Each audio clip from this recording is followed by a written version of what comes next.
Hello everyone.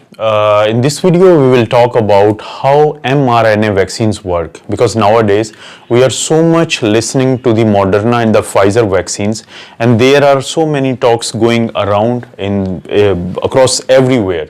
So it's very important to know the basics about these two vaccines and what is the technology behind the messenger RNA vaccines. So let's talk about it. My name is Dr. Afzal and you are watching Dr. Afzal Medical Sciences. Let's start the First of all, let's look at the structure of the coronavirus itself. What it comprises of. It has got a single strand of the genetic material in the form of the RNA. This is a ribonucleic acid, and it has got this protein which we call the nucleocapsid protein.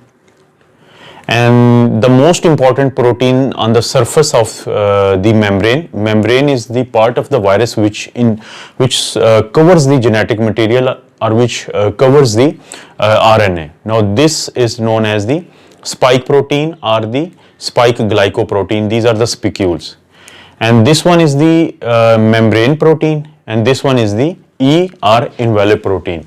Let's just write their names.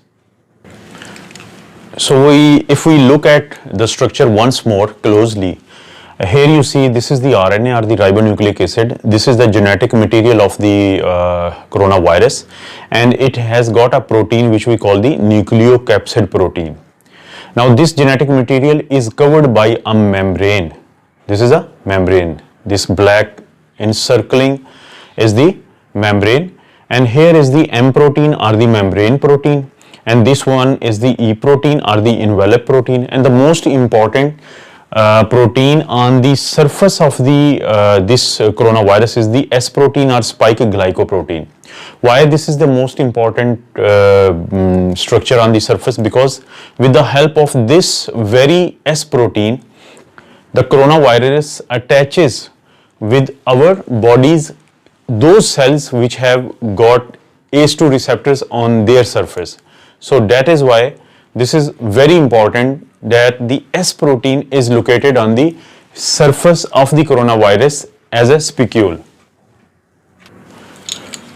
Because in this video our main topic is how the messenger RNA or mRNA vaccines work, so we will focus only those parts of the coronavirus which are the most important from that point of view, and these are the ribonucleic acid, are the genetic component of the coronavirus, and S protein which is located on the membrane or envelope of the coronavirus.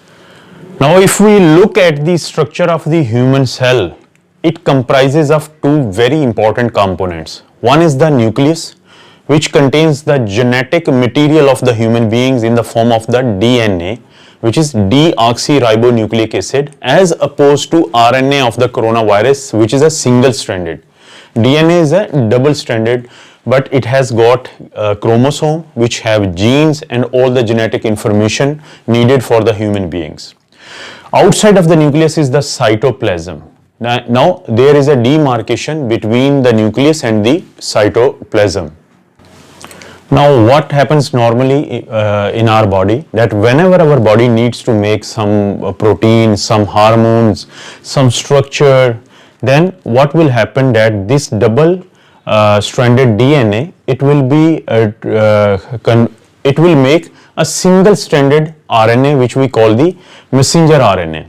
Initially this is known as the pre-messenger RNA, then it makes the messenger RNA, and that process of making messenger RNA from the DNA is known as the transcription. This messenger RNA leaves this nucleus and enters into the cytoplasm, where it encounters the ribosomes.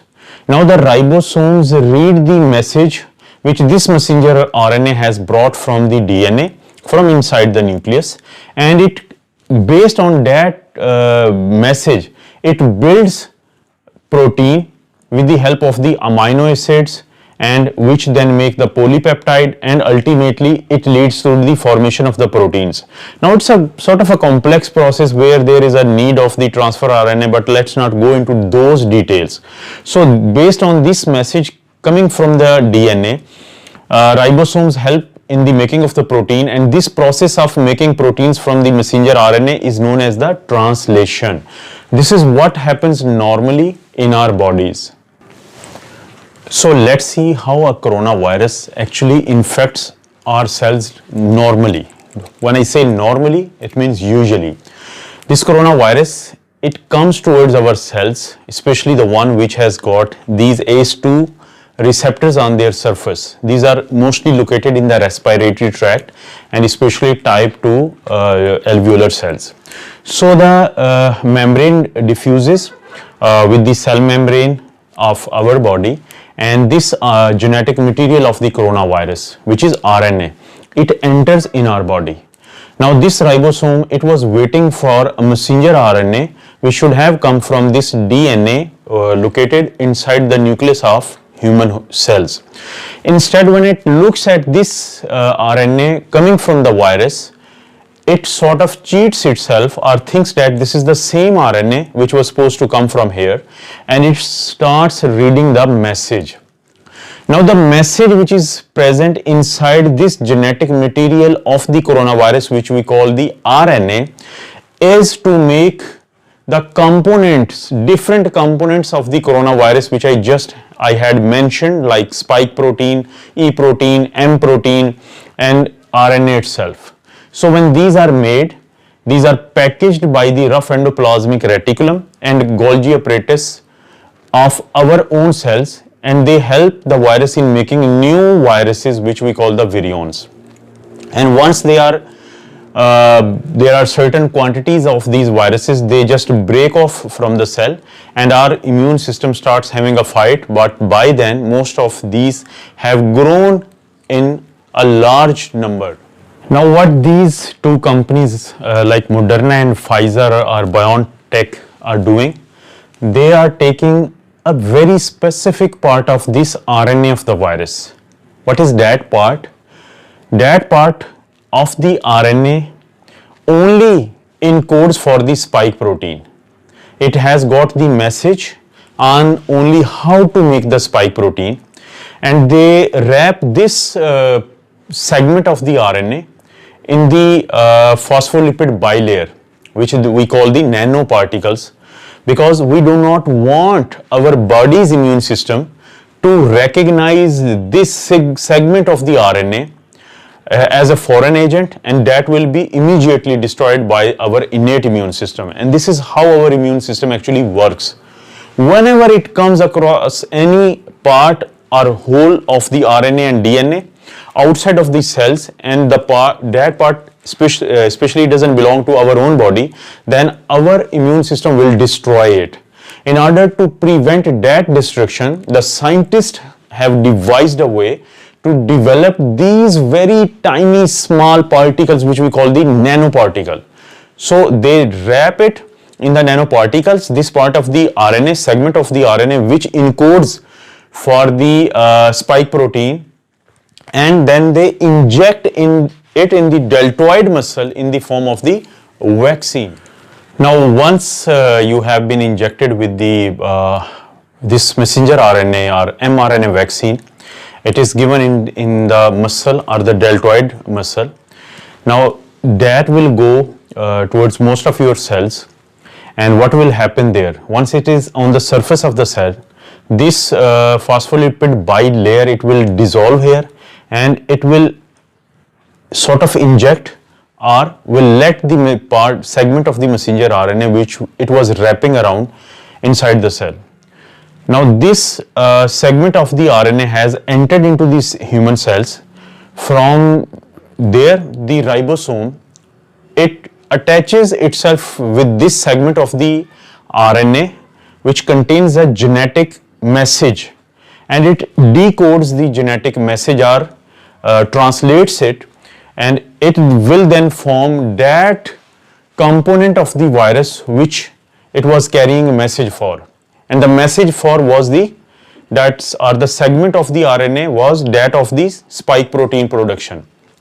So these spicules which were once located on the coronavirus will now be formed inside the human cells. And what happens next, especially in the cells of the immune system, that these spike protein will be presented by the antigen presenting cells on their surfaces with the help of major histocompatibility complex 1 and 2. These will be shown as the enemy components so that our immune system recognizes them as the foreign entities. Here we are talking about a part of the virus, not the whole virus itself. So this is not going to damage our cells, but our immune system will recognize it as a foreign entity, will come and attach with the MHC 1 and 2, and then they will sort of stimulate the B cells, which are the B lymphocytes. There will be production of the antibodies, there will be production of the memory B cells, and there will be production of the plasma cells, and also with the help of major histocompatibility complex 1, there will be activation of the helper and then cytotoxic T cells, which result in the formation of the cytokines. So our immune system gets primed, and the antibodies and the memory cells, they will recognize this spike protein. And because there is a very important thing which we should all remember, that once the message has been decoded from that segment of the RNA, it degrades very rapidly. Within hours or a couple of days, it just degrades. It's like a message of the Snapchat. It doesn't stay in the body for a longer period of time. So, and it never goes towards this nucleus and the DNA. So it hasn't got anything to do with your DNA or changing your genetic makeup, because its role is outside of this nucleus where DNA is located. So once the immune system is primed, antibodies are formed, and this messenger RNA, after it has given or dropped its message to ribosomes, and there has been formation of the spike protein, then things will get back to the normal.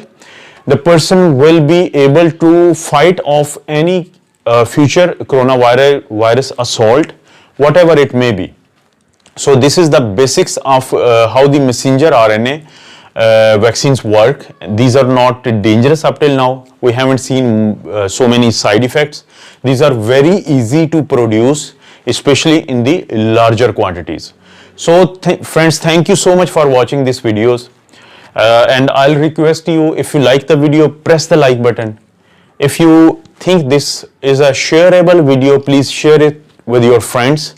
And if you haven't yet subscribed the channel, because it's a new channel, I request you to please subscribe the channel. Thank you so much for watching the video. Stay home, stay safe, and stay blessed.